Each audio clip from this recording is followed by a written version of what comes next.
جانب فدائے حیدری یا علی علی علی۔ حضرت عبد المطلب نبی پاک کے دادا جان بڑی محبت کرتے تھے سرکار دو عالم صلی اللہ علیہ وآلہ وسلم سے۔ 8 سال کی عمر ہے، وہ میں نے روایت پڑھی، حضرت عبد المطلب کا جنازہ جا رہا ہے، نبی پاک آنسو بہاتے ساتھ ساتھ جا رہے ہیں، اپنے دادا کو یاد کر رہے ہیں۔ اور قربان جاؤں سرکار کے دادا جان پر بھی حضرت ابو طالب کو بلا کے کہا، انہوں نے کہا کہ اس سے پہلے ہمارے خاندان میں کوئی ایسا بچہ نہیں آیا کہ جس کی ماں بھی نہ ہو، جس کا باپ بھی نہ ہو۔ اے ابو طالب سن، اتنی محبت کرنا اس سے کہ اس کو لگے کہ تو اس کی ماں بھی ہے، اس کو لگے کہ تو اس کا باپ بھی ہے۔ واللہ با خدا، خدا کی قسم، آسمان کی آنکھ نے دیکھا، ساری کائنات نے دیکھا کہ جتنی محبت جناب ابو طالب نے میرے مصطفیٰ سے کی، کائنات میں کسی اور کا مقدر نہ بن سکتا، کیونکہ یہ ان کے والد کی ان کو وصیت تھی کہ اس کی ماں بھی نہیں ہے، اس کا باپ بھی نہیں ہے۔ اور پھر انہوں نے کر کے دکھایا۔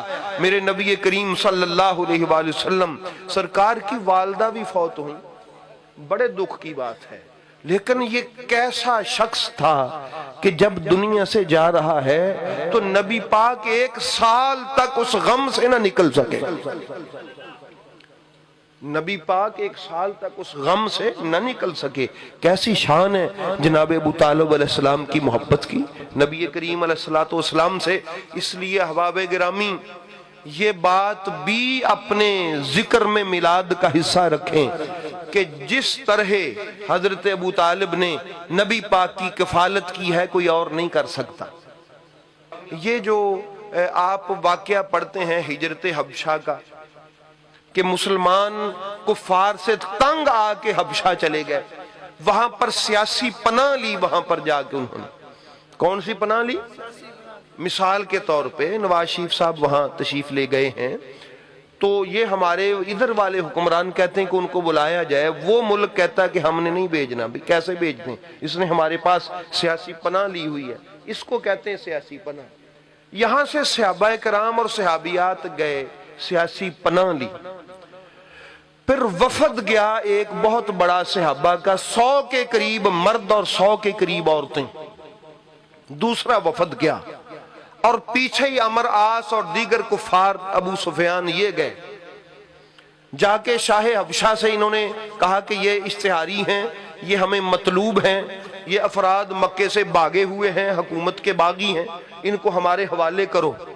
تو وہاں پھر ابو طالب سرکار کا بیٹا کھڑا ہوا صحابہ کی قیادت کرنے کے لیے، ان صحابہ کی طرف سے وکالت کرنے کے لیے، ان صحابہ کا دفاع کرنے کے لیے، اور ایک خط پیش کیا جناب شاہ حبشہ کو۔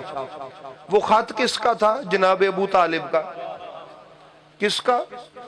جناب ابو طالب کا۔ کیا ہے؟ شاہ حبشہ، میں نے سنا کہ تو نے پہلے والا جو ڈیلیگیشن تھا ہمارا، اس کے ساتھ اچھا سلوک کیا، دیکھو یہ بے سہارا لوگ ہیں، اور تیرے بارے میں نے سنا ہے کہ تو ایسے لوگوں کا سہارا ہے، اور یہ میرے بھتیجے کے دوست ہیں، اس کے اصحاب ہیں، ان کے ساتھ اچھا سلوک کر، خدا تجھ سے راضی ہوگا۔ یہ کون خط لکھ رہا ہے؟ یہ صحابہ کا دفاع کون کر رہا ہے؟ یہ صحابیت کو کون پناہ لے کے دے رہا ہے؟ احباب گرامی، جب اس مکے کے ظلم سے تنگ صحابہ اور صحابیات دوسرے ملک میں سیاسی پناہ لیتے ہیں، تو پھر وہی ابو طالب اپنا بیٹا ان کی قیادت کے لیے ساتھ بھیجتا ہے، اور ان کے لیے اپنا خط بھیجتا ہے، تاکہ رہتی دنیا تک پتہ چلے کہ مکے میں ہو تو دفاع تب بھی وہی کرے، دوسرے ملک میں ہو تو دفاع تب بھی وہی کرے، فقط محمد کا نہیں صلی اللہ علیہ وآلہ وسلم، محمد کے اصحاب کا بھی۔ تو اس لیے احباب گرامی ہم اس میلاد کا ذکر کرنا پسند کریں گے کہ جس میں اماں حلیمہ پاک کے ساتھ ساتھ نبی پاک کے اس پاک چچا کا بھی ذکر ہو، جنہوں نے صرف رسالت نہیں صحابیت کو بھی پروٹیکٹ کیا۔ صحابیت کو بھی. اس لیے احباب گرامی بھئی یہ میلاد کا حصہ بنتا ہے کہ نہیں بنتا؟ مجھے آپ بتائیے. بنتا ہے کہ نہیں؟ لیکن یہ جو حصہ ہے نا، یہ یا تو وہ کرے جس کی رگوں میں سچی مچی ابو طالب پاک کا خون ہو، یا پھر وہ کرے جس پر حیدر کرار کی نگاہ ہو. یہ ماڑے تیڑے بندے کے بس کی بات نہیں ہے. جس کو ایک توڑا دانوں کا جاتا ہوا محلے سے دکھائی دے اور جس کے لیے نذرانہ اور فیس کا مسئلہ بنتا دکھائی دے، وہ کس طرح بھلا علی کے بابا کی بات کرے؟ اس کے بس کی بات نہیں ہے احباب گرامی، اس کے بس کی بات نہیں. جس کو 4 بندے اپنے سے الگ ہوتے دکھائی دیں اور وہ پریشان ہو جائے کہ یار یہ لوگ مجھے چھوڑ جائیں گے، چلو میں رہنے دیتا ہوں، اس کے بس کی بات نہیں ہے. یہ وہ کرے جسے علی پاک نے سکھایا ہو، اگرچہ تنہا رہ جاؤ حق کی بات کرو. بات سمجھ گئے ہو؟ جس کو مولا علی پاک نے سکھایا ہو، بے شک تنہا رہ جاؤ حق کی بات کرو، اور اس بات کا خوف نہ کرو کہ لوگ تمہارے ساتھ ہوں. حق پر ڈٹ جاؤ، بے شک اکیلے ہی ہو. اس کی قیمت قیامت والے دن اللہ تمہیں دکھائے گا. مولا علی علیہ السلام بعض مرتبہ اپنے مخالفین کو خط لکھتے ہوتے تھے. وہ خط کتابوں میں موجود ہیں، لکھے ہوئے ہیں. میں کہتا ہوں کہ اس کو آپ ہماری طرف منسوب نہ کریں کہ آپ ایسی باتیں کرتے ہیں. لکھنے والوں نے لکھا. مولا علی کبھی کبھی خط میں کہتے تیری ماں ایسی تھی، تیرا باپ ایسا تھا، تو اس کی اولاد ہے، اس کا بیٹا ہے، لکھ دیتے. میں کہتا ہوں جاؤ تاریخ کی پھول پر چول کر لو.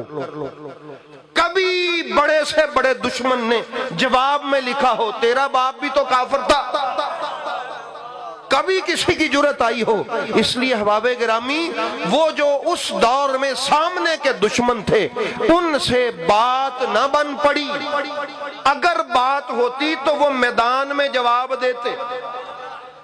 اگر بات ہوتی تو میدان میں جواب دیتے. میدان میں جواب نہیں دیا، پیچھے سے لوگوں کو تیار کیا، بعد میں ایسے ایسے کہنا شروع کرو. اس لیے احباب گرامی اللہ رب العزت نے محبوب کریم علیہ السلام کا صدقہ ہمیں یہ تو سمجھ کم از کم دی ہے کہ اگر علی کے بابا میں کوئی ایسی بات ہوتی تو سامنے کا جو مخالف ہے وہ بھی جرت کر کے کہتا کہ علی جس باپ پہ تو فخر کرتا ہے وہ تو ایسا تھا. کبھی کسی کی جرت نہ ہو سکی. ہر میدان میں مولا علی گرج کے کہتے تھے انا علی ابن ابی طالب، میں ابو طالب کا بیٹا علی. جس پہ فخر کیا جائے اس میں کوئی ایک کمی بھی ہو نا ایسی، بندہ تھوڑا سا کترا جاتا ہے. یار میں نے جس کا نام لینا ہے کہیں آگے سے کوئی اعتراض نہ آ جائے. پتہ چلا مولا علی کو فخر تھا کہ جس باپ کا میں بیٹا ہوں ہے کسی کی جرت کہ وہ اٹھ کے کوئی انگلی اٹھا سکے. اس لیے جتنی مرتبہ مولا علی نے اپنے باپ کا نام میدان میں لیا اتنی مرتبہ کسی اور نے نہیں لیا، بلکہ لیا ہی مولا علی. یہ لیا ہی انہوں نے کہ میں فلاں کا بیٹا ہوں. اس لیے احباب گرامی ان کا ذکر بھی تو میلاد کا حصہ ہے. جانم فدا